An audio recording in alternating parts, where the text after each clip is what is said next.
नमस्कार, नंद केसरी न्यूज में आपका स्वागत है। मैं हूं दीपक दिलेर। प्रस्तुत है आज के मुख्य खबर भोपाल से। भोपाल में जीविकोपार्जन कर रहे मदन सिंह चौहान ने वर्ष 2021 में प्रशासन द्वारा दुकानों को तोड़े जाने के पश्चात राष्ट्रजात किए सामान को वापस दिलाने तथा पुनः यथास्थान पर व्यवसाय करने की मुख्यमंत्री डॉक्टर मोहन यादव से व पूर्व मुख्यमंत्री शिवराज सिंह चौहान से न्याय की गुहार लगाई है।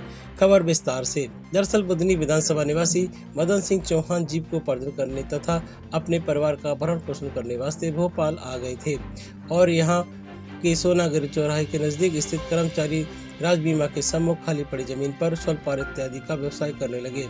व्यवसाय जल्द ही ठीक ठाक चलने लगा। सब कुछ ठीक ठाक चल रहा था कि तभी वर्ष 2018 में बीमा अस्पताल के मौजूदा अधिकारियों ने बीमा की जगह को सुरक्षित करने वास्ते चारों तरफ बाउंड्री वॉल निर्माण करने की योजना को अंतिम रूप देते हुए वहां व्यवसाय कर रहे दुकानदारों को विस्थापित करने के लिए न्यायालयीन प्रक्रिया शुरू कर दी, जिसमें प्रथम मर्तबा मदन सिंह चौहान के पक्ष में आदेश पारित हुआ। लेकिन इसके बावजूद भी बीमा अस्पताल के मौजूदा अधिकारियों ने पुनः अपील दायर की, जिसमें इस बार मदन सिंह चौहान की हार हुई। हार होने के कारण बीमा अस्पताल के अधिकारियों ने मदन सिंह चौहान तथा अन्य दुकानदारों को विस्थापित करने के लिए प्रशासन की मदद से वहां मौजूद समस्त दुकानदारों के ठेले गुमटे इत्यादि को तोड़ दिया गया, जिसमें मदन सिंह चौहान भी अछूते नहीं थे। मदन सिंह चौहान के मुताबिक उनका इस तोड़ाई में बहुत नुकसान हुआ। बहुत सारा सामान जो उन्होंने दिन रात मेहनत कर जुटाया था, प्रशासन पल भर में भरकर अपने साथ ले गया। वर्ष 2021 में हुए इस घटनाक्रम के बाद से मदन सिंह चौहान बेरोजगार होकर दर बदर की ठोकरें खाने के लिए मजबूर हो रहा है।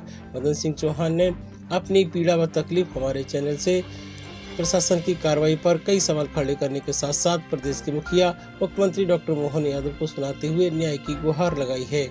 आइए देखते हैं अपनी आप बीती में मदन सिंह चौहान ने और क्या कुछ कहा। प्रस्तुत है ये रिपोर्ट।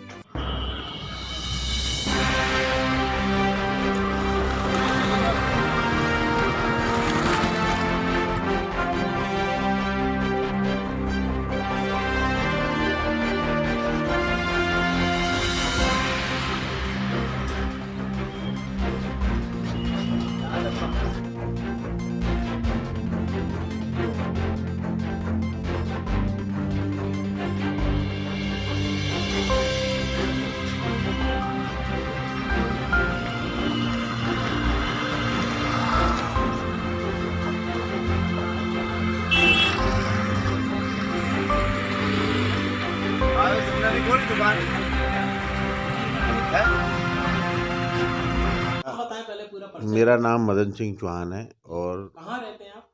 मैं बुधनी विधानसभा का रहने वाला हूँ। जी। भोपाल में सोनागिरी बीमा राज बीमा कर्मचारी हॉस्पिटल के यहाँ मेरी दुकान थी और दुकान थी तो बीमा राज बीमा हॉस्पिटल ने जो अपनी नई बाउंड्री वाल निर्माण कार्य किया उसकी उन्होंने एनओसी भी नहीं ली। जो कब की घटना है ये 2018-19 की है। जी। फिर मैंने उन्होंने उसमें केस लगाया जी। न्यायालय में गोविंदपुरा में। जी। तो ये मेरे पास सबूत है। जी। मैं आपको दिखाना चाहता हूँ कि इस तारीख को मैंने केस लगाया। जी। तो केस में लड़ा। जी। फिर उसके बाद में केस में लड़ता रहा। फिर मेरे पास ये मेरे पक्ष में आदेश आया। जी। ये जो आदेश है नायब तहसीलदार कार्यपालक मजिस्ट्रेट माला शर्मा जी महोदय का, उनकी असिस्टेंट मैडम ने ये जो आदेश की कापी दिनांक 26/9/2019 में ये आदेश की कापी छुपा ली, नहीं दी, जिससे उनकी आधी बाउंड्री वाल का निर्माण कार्य हो गया। कोर्ट से मेरे पास केस आया मेरे पक्ष में। ये आदेश की कापी ना होने के कारण फिर उन्होंने मेरे आदेश के विरुद्ध दूसरी नायब तहसीलदार आई वहाँ पर।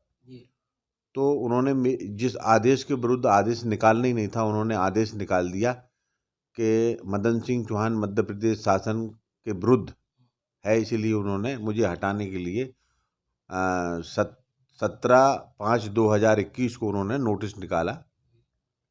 18/6/2021 को मेरा पूरा चादर का सेट और 70 पेड़ लगे थे मेरे। मैं आपको सब बताऊंगा। हनुमान जी की मूर्ति थी वहाँ पर। वो सारी जेसीपी से याचना दीक्षित ने और मनोज कुमार वर्मा जी ने एसडीएम के यहाँ केस लगाया था। मेरा जन सुनवाई में लिया था। दिनांक 10/6/2021 को मैंने केस लगाया था और उनको मेरा पक्ष सुनना था। उनको उस टाइम पे नायब तहसीलदार कार्यपालक मजिस्ट्रेट माला शर्मा को बाउंड्री वाल बनने ही नहीं देना था। जो आधे लोगों को हटा दिए गए, इस तरीके का काम हुआ है। और जो सीएम हेल्पलाइन पे भी इसकी शिकायत चल रही। लेकिन माननीय डॉक्टर मोहन यादव जी से बड़ी उपेक्षा है हमारी, बड़ी उम्मीद है कि हम लोग रोजी रोटी कमाने के लिए, हमारी वहाँ दुकान थी, 70 पेड़ थे जिनको तोड़ना और मेरी 70 कुर्सियाँ, तमाम सामान, खिड़की, दरवाजे, ईंट और तमाम चीज़ें, लोहा लक्कड़ सब याचना दीक्षित और एसडीएम मनोज कुमार वर्मा ने मेरा जो 3 पहिया ऑटो वाहन था वो सहित उन्होंने ले गए हैं, जो वापस करने के लिए तैयार नहीं है। उन्होंने उतने पेड़ों पर मैंने कई जगह इनके आवेदन लगाए कि उनके ऊपर कानून कार्रवाई होना चाहिए और जहाँ भी है इनको पद से हटाना चाहिए, लेकिन नहीं हटाया। चैन सिंह रघुवंशी जो था टीआई वहाँ पिपलानी में, उन्होंने भी उनकी बहुत मदद करी। और चैन सिंह रघुवंशी जो टीआई साहब से मनोज कुमार वर्मा ने बोला कि मैं तेरी ऐसी एफआईआर कराऊंगा कि हाई कोर्ट से नहीं, सुप्रीम कोर्ट से जमानत नहीं होगी। ये उनके अल्फाज थे। और वहाँ पे बीमा के जो सारे डॉक्टर थे उनके सामने ये बात बोला और डॉक्टरों ने बुलवाया था उसको। ये गुंडागर्दी का काम है। उनके ऊपर मैं कानून कार्रवाई की मांग करता हूँ। अथावत मेरी जगह पर जो है मुझे पुनः स्थापित करने के लिए ये आदेश है। ये देखिए, ये आदेश है, ये मैं झूठ बोलता नहीं हूँ। आदेश है, आदेश के खिलाफ आदेश निकलना नहीं था, लेकिन उन्होंने निकाला। ये नगर निगम को भी लोग, कृष्ण गौड़ जी ने पत्र लिखा। देखिए, कृष्ण गौड़ जी ने पत्र लिखा, नगर निगम भी इस बात को सुनने के लिए तैयार नहीं है। 2011 में बाउंड्री वाल टूटने के बाद फिर बाउंड्री वाल का नया निर्माण कार्य होने ही नहीं था, और होना था तो सीमांकन करवा के होता, लेकिन सीमांकन नहीं करवाया, परमिशन नहीं ली नगर निगम से, आपने आधा सेट बना दी बाउंड्री वाल। ये तो गलत बात है ना, ये तो इंसाफ करना चाहिए। मैंने कलेक्टर साहब को भी कई बार आवेदन दे चुका। जो कौंसले जी हैं अभी न्यायाधीश यहाँ पर अपने भोपाल में, उन्होंने भी अभी कोई सुनवाई में नहीं लिया। और वो एसडीएम के यहाँ भेज देते। एसडीएम ने तो गलत काम कराई है, दूसरा भी आया हो तो उसके खिलाफ नहीं कर सकता कानून कार्रवाई। एसडीएम को करना चाहिए कानून कार्रवाई उनके ऊपर।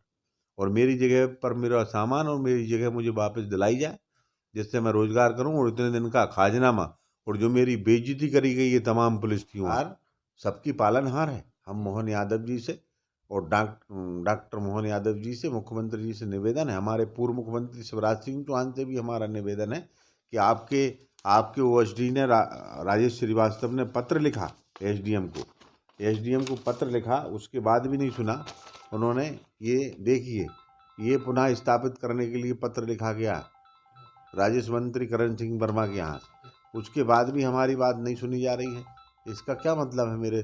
हमारा निवेदन है टीवी चैनल के माध्यम से भाइयों से कि वो हमारे को इंसाफ दिलवाने में हमारा सहयोग करें। इनको माननीय मुख्यमंत्री तक ये न्यूज़ भेजें, कलेक्टर साहब तक भेजें, जिससे हमको इंसाफ मिल सके। इसी के साथ और सारे दस्तावेज में प्रस्तुत करूँगा। सारे हाई कोर्ट में भी मैंने केस लगाया था। उन्होंने कहा नीचे का मामला नीचे में सुनो, इतने ऊपर का मामला ही नहीं है, उनको हटाना ही नहीं था। मेरे पास वीडियो है, जज साहब ने कहा था। आज के समाचारों में इतना ही। कल हम फिर हाजिर होंगे, तब तक के लिए मैं इजाजत दीजिए। नमस्कार।